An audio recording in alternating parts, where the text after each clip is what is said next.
evidence to the contrary, we continue to see the U.S. governmental policy based on the now thoroughly discredited greenhouse gas theory and the insignificant role mankind's industrial CO2 emissions play in the atmosphere. It can only be classified as a nationwide fit of cognitive dissonance in this country. Okay, so the assumption is man's use of fossil fuels possesses a significant threat to our way of life. So overwhelmingly significant that we must take drastic steps locally for a presumed global threat. Without everyone buying into this assumption, which, by the way, we just read in here as part of it, if you'd gotten that far in the book, if you haven't, you won't be able to recognize the assumption of the CAP. So then the CAP becomes an exercise in very expensive overreach. It only measures trip activity of people. It doesn't measure CO2 reduction. So where are the measurable reduction results achieving the goals of CAP? Do you have the equipment ready to measure the drop in atmospheric CO2 somewhere? Did you establish a baseline measurement at the start for Tuolumne County? How much would this equipment cost? And where would it be deployed? How often would the measurements be taken?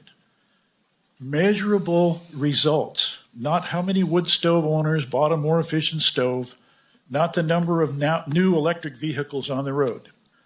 You are charged with creating a meaningful measurement of the effectiveness of the CAP, a measurement of diminishing levels of CO2, or the plan becomes an expensive exercise in futility and a real threat to our way of life and a Trojan horse to our liberties.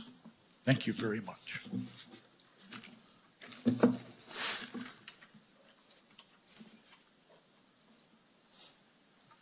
Thank you. I just want to point out again that the Climate Action Plan, where it comes from, what I've been telling you guys in the last few weeks, says Sustainable Development Agenda 2021 and 2030.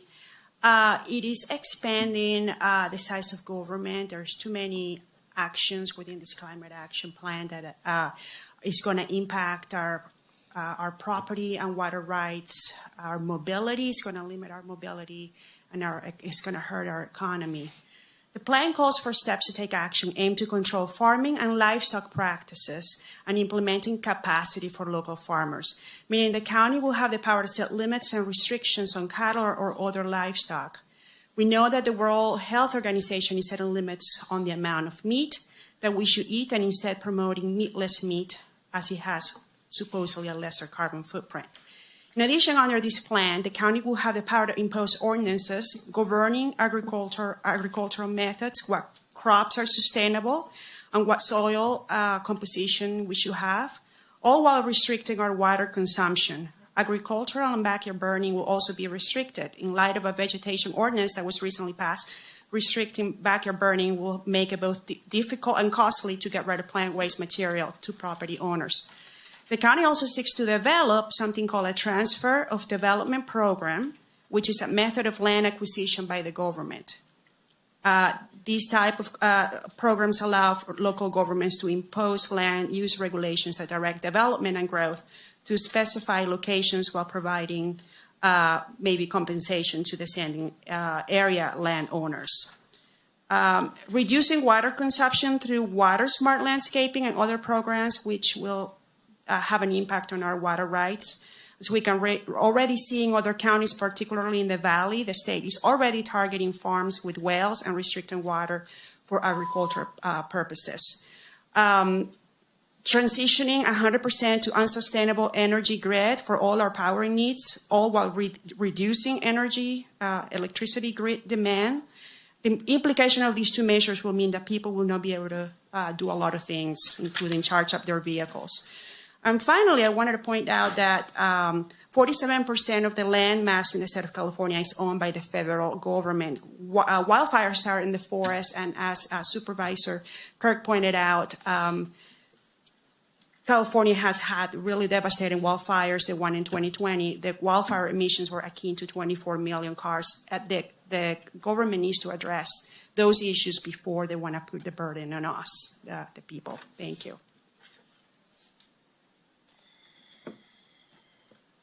Hello. As you can see, this climate action plan is a boondoggle, and it's going to end up costing our community a lot more, because to fund all this stuff, you're going to have to get grants from the government. You're going to be beholden to the government. You might as well stand up now and fight now against this, because as you can see, the burning of the forest doesn't count.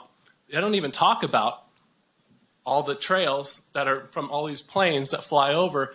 And after they hit us really hard in the morning, it smells like jet fuel. Is there any account of that? Is that counted in the climate plan? So there's a lot of unforeseen costs that you guys are going to incorporate here. And plus, we got to live in this county. I mean, you got kids, grandkids. I'm sure. I'd like to be able to live here and make it sustainable for our families. But if they're going to tax us and do all this other stuff, I just really feel it's going to end up costing way more than what they say. And there's a lot of stuff that's not being told now. So once they pass it, they're going to change everything, and new things going to come up, and then we're going to have to put in more money and more money and more money. And I just think it's just basically they're trying to run us out of here, and I feel that we're going to have to live with it. So if you pass it now, I guess we'll find out what's going to happen in a few years. All right, thank you. Hello, so I just wanted to say that this climate action plan is a global agenda. We already see what's happening in Europe. It's called dark winter. The Germans don't have any fuel. They're not able to heat their houses because you can't burn wood in your wood stove, of course.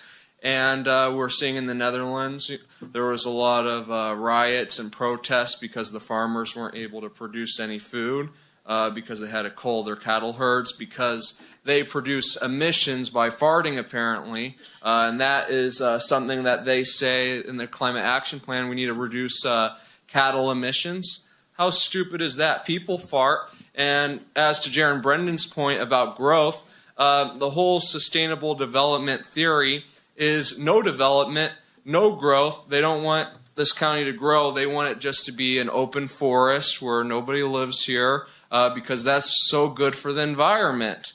And it's so good for the environment that it's so bad for the people because, people fart too. People create emissions too, just like cattle. So this is such a silly, honestly stupid plan that I've ever seen. And I can't even believe we're having this discussion because it's complete bogus. And then they're trying to say right here, measure 2.4, improve indoor air quality by replacing wood-burning fireplaces and other wood-burning appliances. As a lot of you know or may not know, and one of you may have a wood fireplace, I have no idea, but most people in this county use wood to heat their homes. It's a renewable energy source, and actually if you want to have a policy document, they actually have been lying quite a bit in their facts, saying that this is not implementing any of this. But then she talks about implementation and how they have to implement this in a different sentence in her speech. So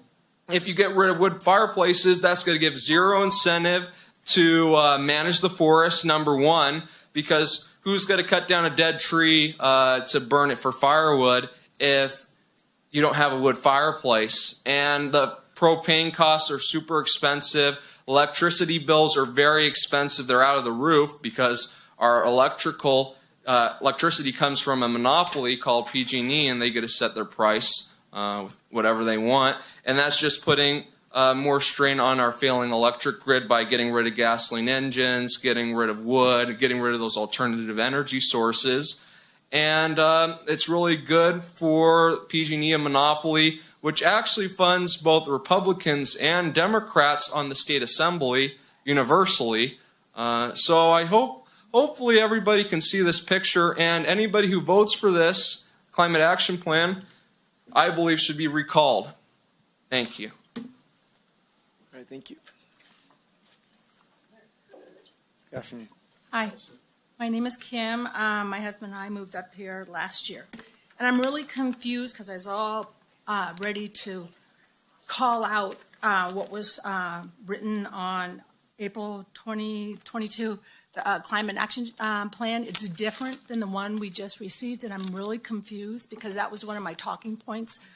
Because the one in April said replacing wood-burning stoves, blah, blah, blah, blah, where this one says, no, it doesn't. So that part kind of confuses me because that's politics. And another question I have, I moved up here because I love the area. And as you drive through the neighborhoods and you look at the houses, to implement a lot of the solar or the green, changing their agriculture machines to green, however, how are these people going to do it? You're going to destroy a lifestyle that we moved up here to be a part of. And that's what makes me really, really sad.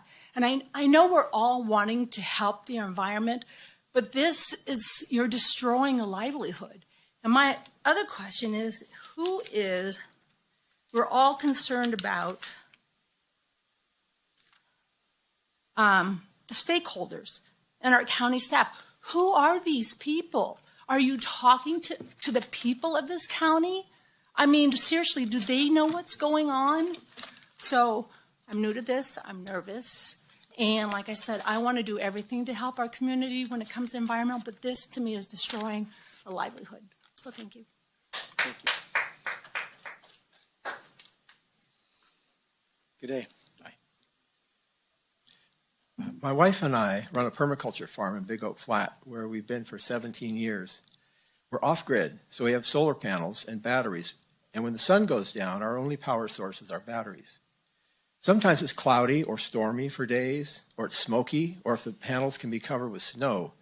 In all these cases, not much power will be stored in the batteries during the day, so when night rolls around, the batteries are not full. When this happens, we can start our propane generator to charge up our batteries so they will get us through the night. I believe the CAP Measure 4.1, titled Transition to 100% Clean Electricity, would require a power system similar to ours, but much larger. That system will occasionally run into the same issues that we do. Nighttime rolls around and the batteries are nearly empty. And if it's a calm night, wind turbines won't help. Based on my 17 years living with a similar power system, I see this 100% clean electricity as not attainable, because you need a major power source to back up the batteries, especially at night, for the reasons I described. You cannot let the batteries drain too much or you'll damage them, and they are expensive and will eventually need repair or need replacement. I suggest we give ourselves some flexibility by changing this measure to say something like renewable electricity rather than clean electricity. That flexibility would allow the following. We're fortunate here because we're surrounded by a renewable power source. It's been mentioned by other speakers. One that we don't use much to generate electricity, and that is wood. We should never have power shortages in this county given how much wood we have available. What we need are more clean, wood-burning power stations. I've been told that transporting the wood to the power station is a big issue for the economics of generating power from wood.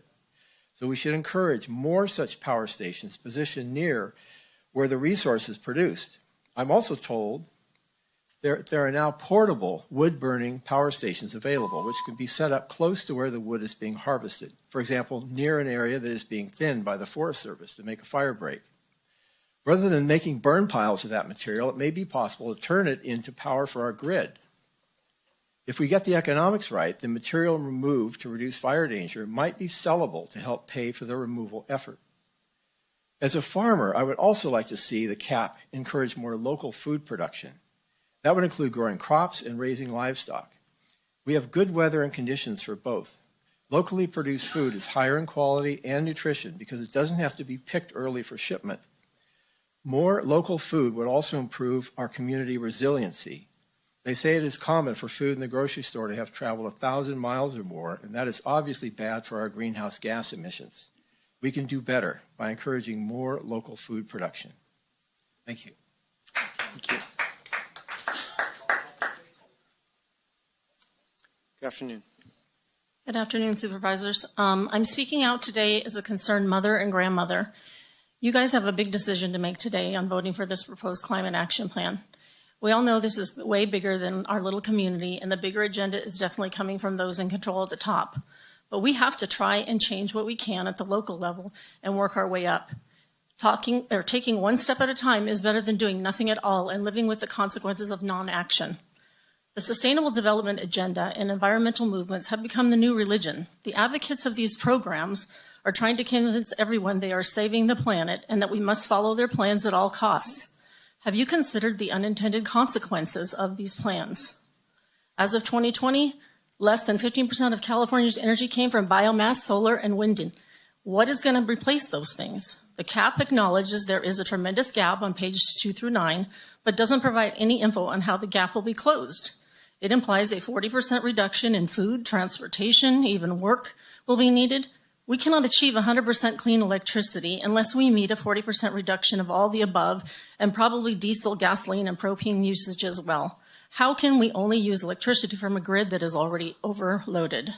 The plan advocates purchase of EVs, but the PG&E states flex alerts and tells us don't charge our cars. What if there's an emergency and our car hasn't been charged? One of my main concerns with the plan is there is no accounting for the immediate amount, a measurable amount of the CO2 emitted by the forest fires. I imagine we could more than meet the entire state CO2 reduction targets through better forest management. Why is the top priority not thinning of the trees and the reduction of the ground fuel on the list? We may not need some of these other options if we address those things first. I agree we all need to work towards being good stewards of what God has given us, but we don't need the government or a global entity dictating every aspect of our lives. People like me that speak out against this are labeled climate deniers, conspiracy theorists, and spreaders of misinformation. It's very sad that as a country we can no longer have differing viewpoints. It's only one way or no way. Dissenting voices are shut down for stating anything that differs from the mainstream narrative. It is important for people to hear all sides so they can make a fully informed decision. I'm just one person, but felt it was important enough to speak out and try to educate people at a minimum of the unintended consequences of these programs. I would hate to think that people are perfectly aware of the consequences to others and still willing to move forward on them. America is unique. Our Constitution and Bill of Rights grants us rights as citizens of God, not rights granted by men. Our elected officials are supposed to be representing the best interests of the people, not a big pharma, big government, environmentalists, NGOs, and globalists. This cap, as written, is not realistic for a rural community and is not sustainable. Please give further consideration to tailoring a plan that will be successful in our county and aligns with the concerns of the local community, not one that aligns with a global agenda. Thank you for this opportunity to share my concerns. The futures of our family are at stake.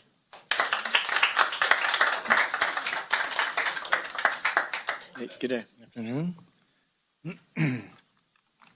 Slide 7 pretty much sums up a lot of what the community is saying they don't want to see happen.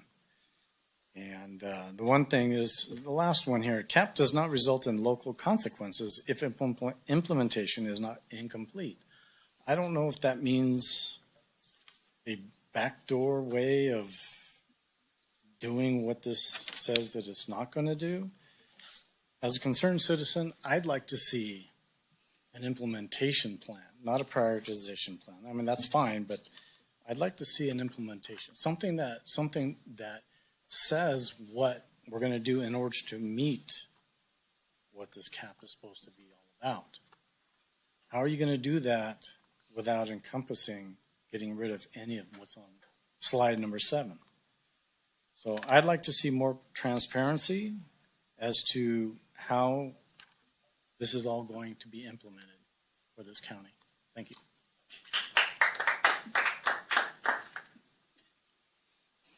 Hello. Thank you for taking my comments. My name is James Winters, and I'm in the home and hearth business here in the county, so Measure 2.4 is of major concern. Today I learned that on the slides, we were told that we would not have implementation of any mandates or ordinances against burning wood or wood products in the home. Given the fact that this is so generated from emissions, from carbon emissions, and knowing this is a top priority of our state government, they will do this at any cost. It will trickle down to the local government. It'll trickle down, and eventually you'll have to enforce something.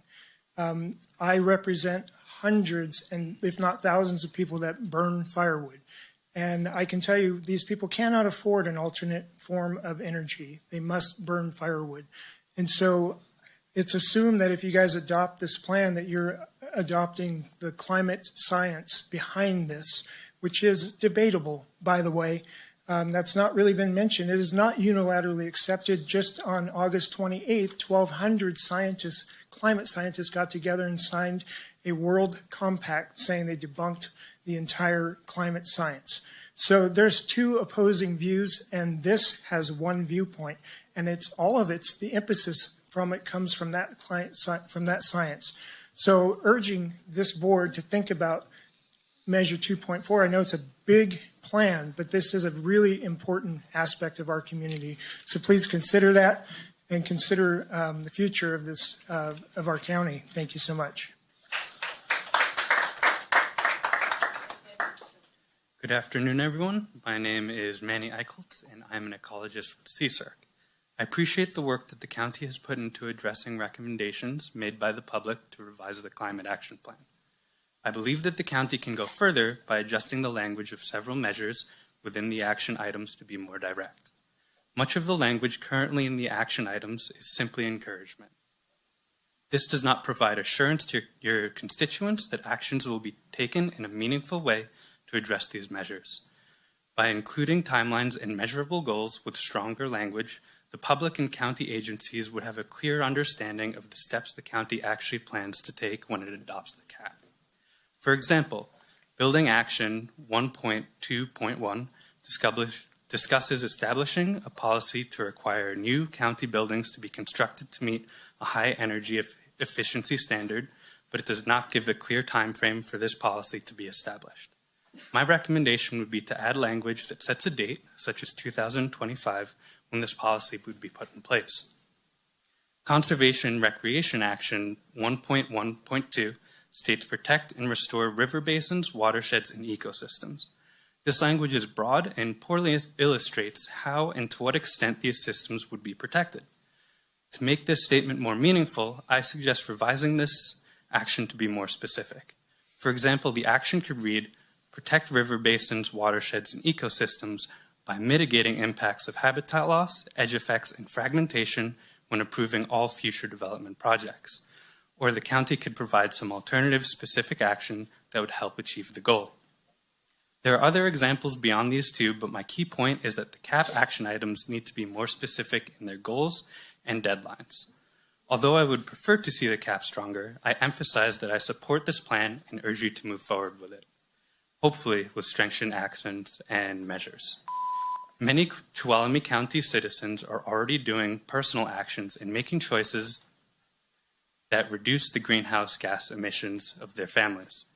This plan will be another level of action and opportunities for this board and future boards to have options listed that can be considered when appropriate and timely. This plan could build upon the steps that many local citizens are already taking. Again, thank you for the work the county has put into this plan and for considering my suggestions. I urge you to approve this resolution.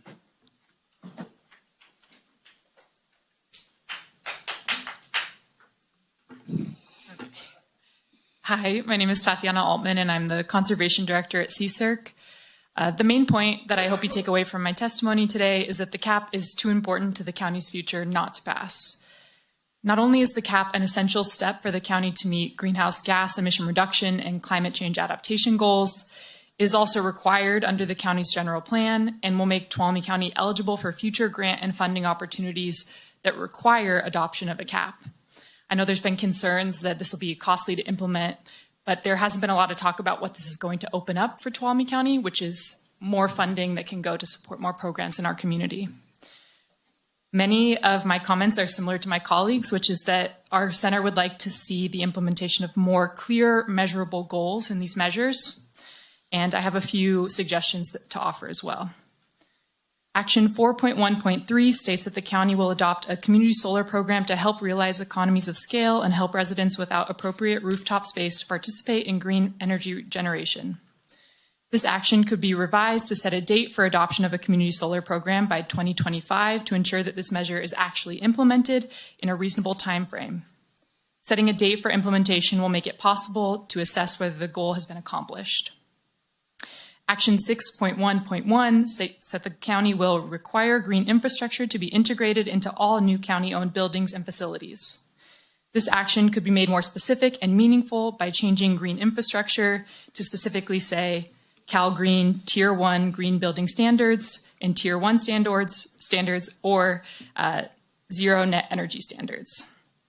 The recommendations I provided are examples of how many of the measures and corresponding actions of the CAP could benefit from setting timeframes for implementation, offering more specifics of the actions that will be taken, and clarifying the standards for success. This ultimately will help our county agency employees be more effective in their work because they will have guidelines and goals. Although the current version of the CAP with the amendments proposed in Exhibits A and B to this agenda item are not perfect, our center would like to see stronger language throughout the document. We believe the county should move forward with the passage of the CAP. Failure to do so could deprive Tuolumne County residents of much needed state and federal funding that will benefit our local workforce, natural resource management, and environmental quality. We can't wait any longer to take action. Thank you.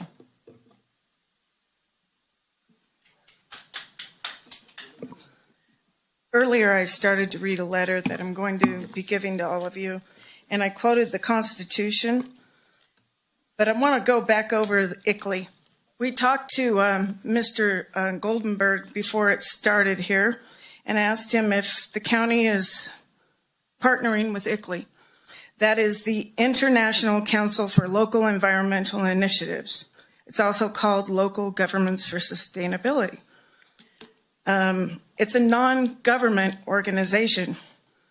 And under the Constitution, if you pass stuff from ICLEI, you are in violation of the Constitution of the United States and your oath of office.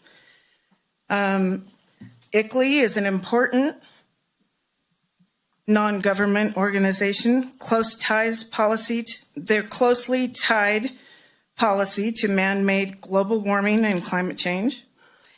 They've formed international Congress filled with city and county representatives. This Congress acts as a shadow world government, directs community planning development and other local agencies, and provides statutory and regulatory provisions that implement sustainable policy locally. Local tax funds pay for the contract fee. Agenda 2130 policymaking is fully embedded upon ICLEI's arrival. At least 600 cities, including Bloomberg-led New York City, from across the nation have ICLEI contracts. Local governments have been hijacked by world government agents. Each ICLEI city's influence is expanded as ICLEI then automatically steers regional air transportation, water boards, and many other regional transformational governance apparatus. So with that, I'm just going to ask that you think this over because, there's a lot of things that people are saying as conspiracy theories, but I want to point out that on page 14 of her slideshow, the meme that she used with all the cute little circles of all these little things, you'll find that on the UN website. In fact, I have a picture of it on my phone.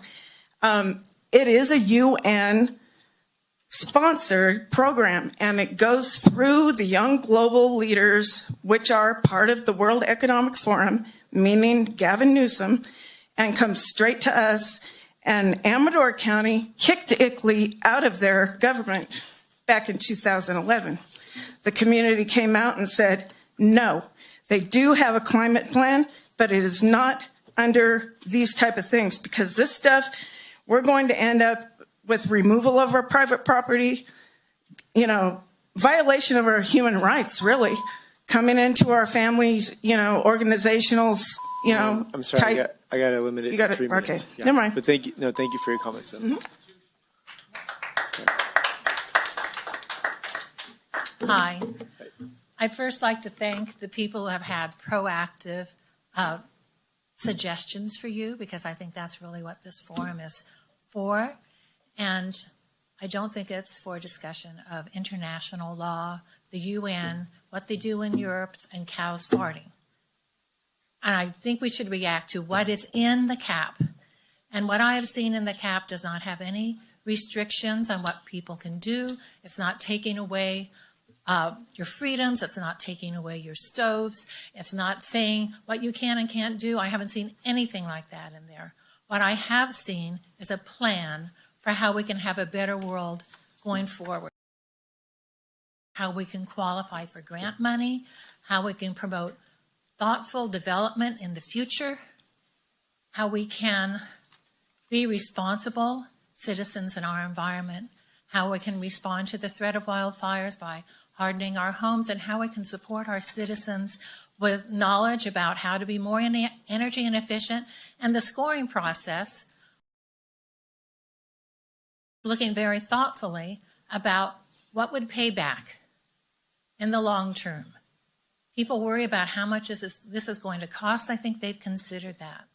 And fortune telling about what may happen down the road is not what we're here for. We're here to talk about the cap, what's in the cap, and if we really want to be responsible in our development and have a plan. We have said in our long-term plan that we will have a cap. If we don't have it, we're either going to have to go back and change our plan, or we're going to have to invent another cap. But I really think that a lot of work has gone into this. It's been very thoughtful, and I wholeheartedly support it. Thank you for looking at the data, and I don't see anything in there about the UN or about Europe or cows farting. Thank you.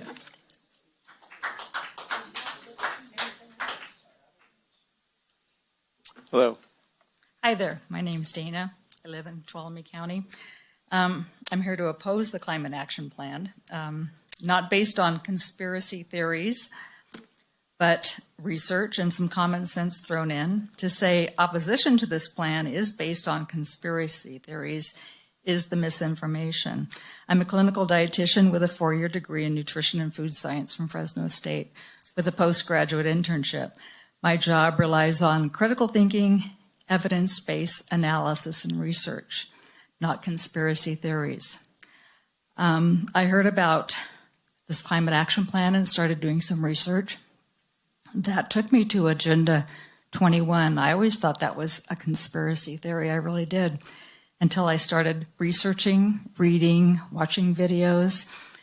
There's a whole world of information out there about it if you would take the time to look. And I've got any number of articles and books and information for you if you're interested. It's concerning, and I have to wonder about the purpose of it. It sounds wonderful. We all want a better environment, cleaner air, but the wording of this plan is vague. It's not clear.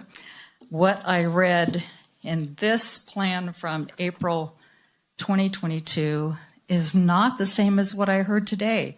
This plan mentions reducing pollution from off-road vehicles, replacing wood-burning fireplaces, reducing water consumption, managing livestock, reduce open burning. So if this isn't happening, then how is this plan being implemented? It's confusing, and I don't understand. I think the people of our county have more important things that we're concerned of, fires, and of course, water. That's a big problem with us. I can tell you about how our reservoirs are drained, and a 2-day pulse from the Stanislaus River in the spring for salmon is the equivalent of 1 year's total usage of water from TUD. We did the math. My son used to work on the Stanislaus River. So I don't believe that there's a water shortage. We've already reduced our water considerably. I think if you put this to a vote to every citizen in Tuolumne County, they would oppose it too. I think we need to have a more clear understanding of what this is and how it's going to be implemented. Thank you very much.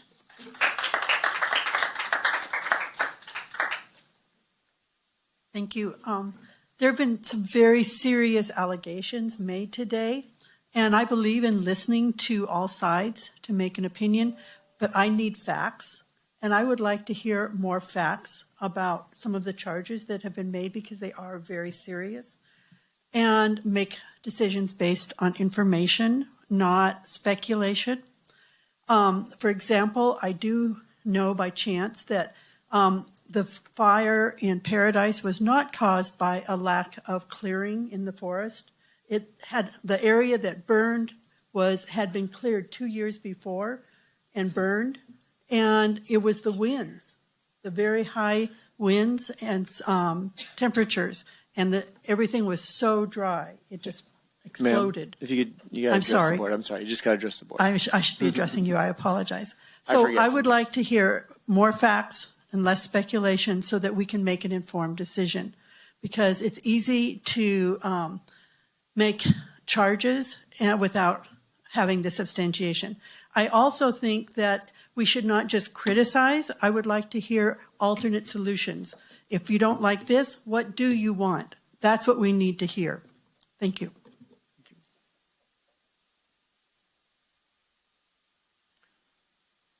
Good afternoon. Good afternoon.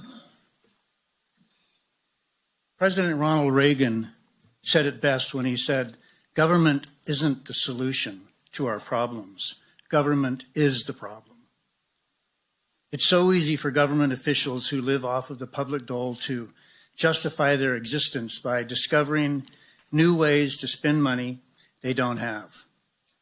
That is often followed by the necessity to fix the things that they broke.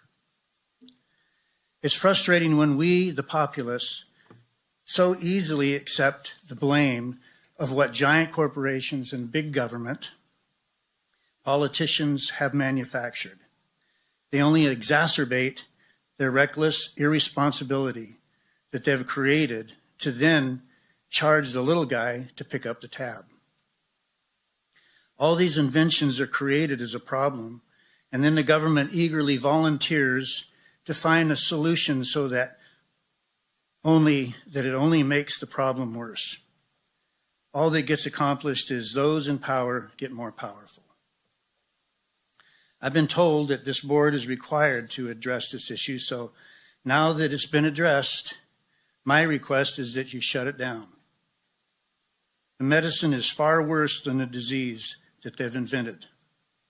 While bigwig elitists continue to fly their polluting private jets all over the country and the world, they create laws to prevent the little people from driving their cars and trucks. They are even going so far as creating laws to prevent citizens from owning their own cattle because they, you know what. And these laws don't apply to themselves. The absurdity and arrogance is beyond belief. This county has been derelict in taking care of its 50-year-old dangerous county roads that, according to statistics, are the worst in the state. So how could you even consider taking on a project that could demand millions of dollars that this county and its people cannot afford? How about redoing our roads first, and then and only then bring up new ways to spend our money? We have a beautiful environment here in Tuolumne County, and we want to keep it that way.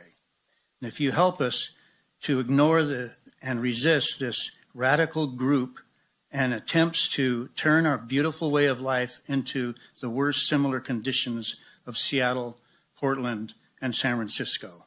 So let's stand strong and defiant to these radical groups that want nothing more than to destroy what we in the community have nurtured and defended for ourselves and our posterity. This climate plan, Green New Deal, must be rejected and thrown out into the burn pile where it belongs. Thank you.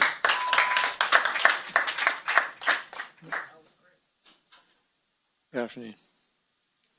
I could sum this whole thing up with, this is government overreach. They're trying to control, and what they do is they bribe people. They bribe the people that make decisions with grants. That's a bribe. Most of the time, it's a bribe. And then if you don't take the bribe and you refuse to go their way, what they do is they fine you. You can't do that, we fine you. So that's how they get to you. It's nothing but a con job. They have these so-called experts, and everybody doesn't know what they're talking about, so they go, oh yeah, it must be good. They never research the details. this is a problem with America today. We've got government overreach, and everybody's got their great opinions of no value. It's just made up stuff by the so-called experts. They're not experts. Most of the time, they're dumber than hell, you know. That's all I can say.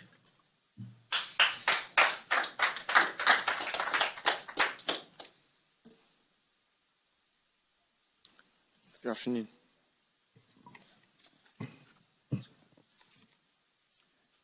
John Buckley, CSERC. Good afternoon.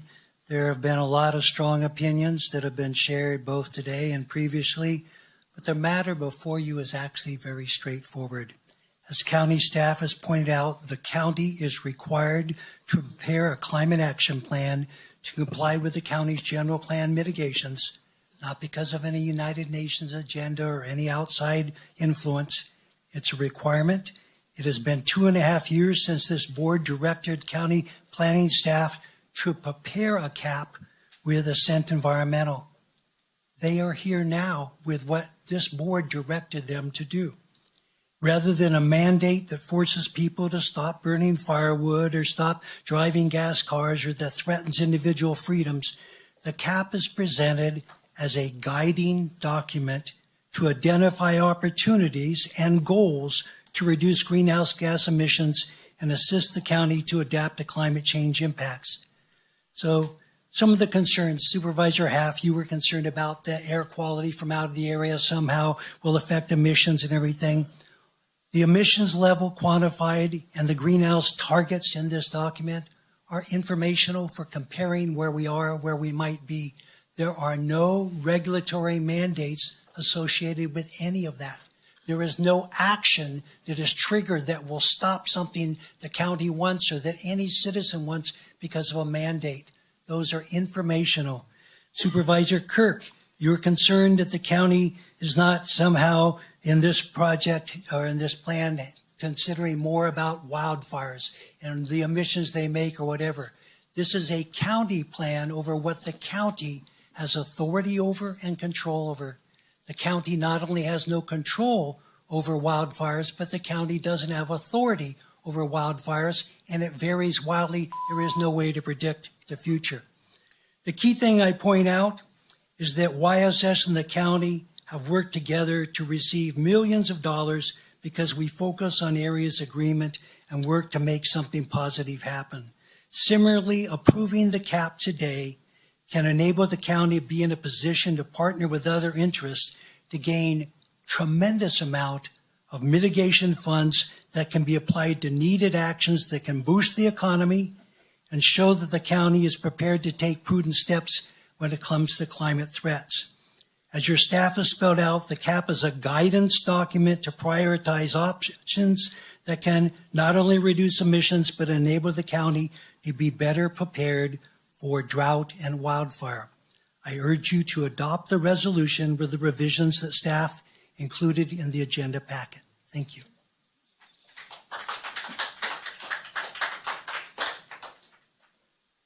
Hello, my name's Ty Robin. I'm here for another topic, but this caught my attention, and I think we're all here. We all agree that the environment needs to be, protected. Happen to be looking at the Tuolumne County logo there, the seal. Notice some smokestacks, boats, some fella having a campfire out there. So I guess that's all coming to an end. Bottom line here, this is all about preventing people from having fires in their house. And they're lying about it. Read the document.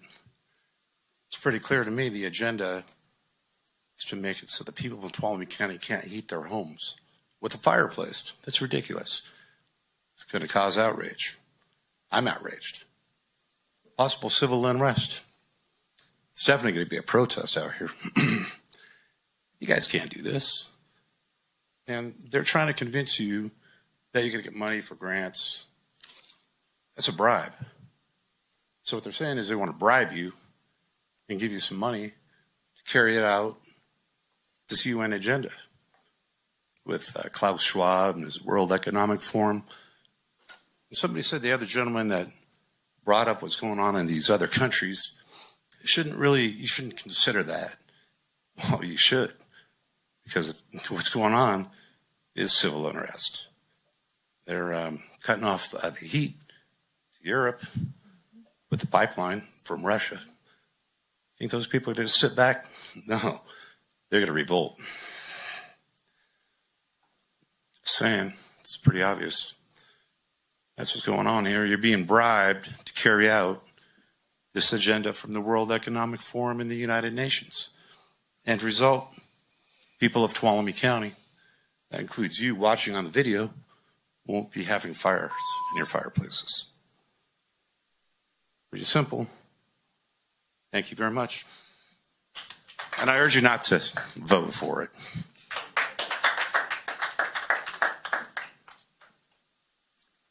Good afternoon. Good afternoon. My name is Don Nessel. Appreciate the opportunity to address the board. I think the scope of county government needs to be considered here as far as this climate action plan. The climate action plan, to me, represents a possible government overreach, adding more positions and so forth to take care of all this stuff that has to be taken care of. As one person said, road maintenance is an important part of county government. I agree. And I have had 2 blowouts, one on Jamestown Rawhide Road or Jamestown Shaw's Flat Road, another one on Racetrack Road because of the potholes. Those roads are in terrible condition. Maybe Racetrack is the city's responsibility, but nonetheless, all of the roads have issues. And so we should take care of that. Another thing that the county government could take care of is forest health. The forests are in Tuolumne County. The things they're doing along the highways, clearing back so many hundreds of feet, and taking care of that problem. Hopefully that brush can go, like someone suggested, to ultra power or other wood-burning power plants is an awesome idea for the county government to take care of. Also, building codes, I like that. That's a good thing. Solid waste disposal, right on. Take care of that stuff. Spend our money wisely. I like that. Sanitation, obviously sanitation is many-folded, and TUD is taking care of the wastewater treatment plant with this $31 million upgrade and procuring water. That's good. I was just in Los Angeles over the weekend for one day. We drove down for my boy's birthday. Smog used to be a real issue when I lived there for 15 years. There isn't that much smog because the upgrades to internal combustion engines are awesome. It was beautiful, and then it rained on Sunday morning, which made it even more beautiful. I think we need to recognize the gradual improvements, the things we have accomplished, and stop having these pie-in-the-sky ideas about what we can accomplish. Instead, there's a constant drumming of alarm and panic. We've got to take care of this. I read an article of how, with current trends, coastal cities would be flooded and uninhabitable in 5 years. The article was by a prominent newspaper in 1936. In other words, we can continue with this narrative of we're screwing everything up, but it's not true. As far as technological feasibility, I talked to a guy over the weekend, talked about the grid and the power that's being put on the grid. We've had blackouts, we've had brownouts. He said the grid is so far pushed beyond its ability to deliver power. How are you going to power these cars that take 4 to 5 hours of what a dryer takes of 200 amps to charge them back up? I think we should limit the number of cars until we have a grid that can handle that. Thank you very much.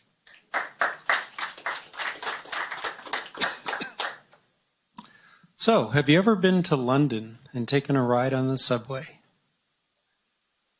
If you have, you know there's an admonition to mind the gap, which refers to the dangerous gap between the subway platform and the train.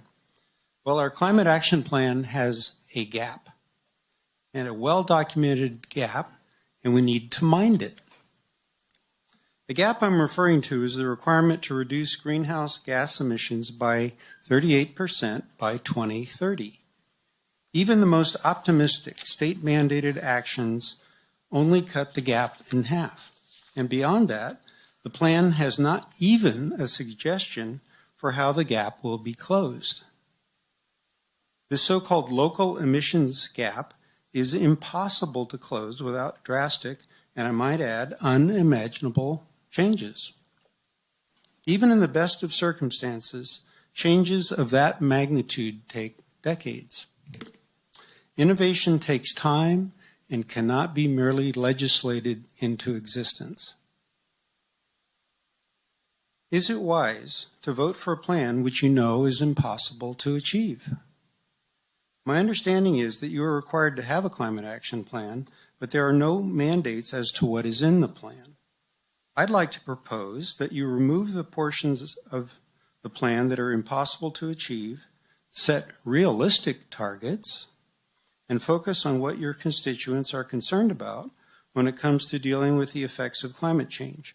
This would include better forest management to reduce wildfires and better water resource management, especially water storage. Neither of these concerns received much, if any, ranking in the prioritization matrix. Mind the gap in this climate action plan, the gap which is impossible to close.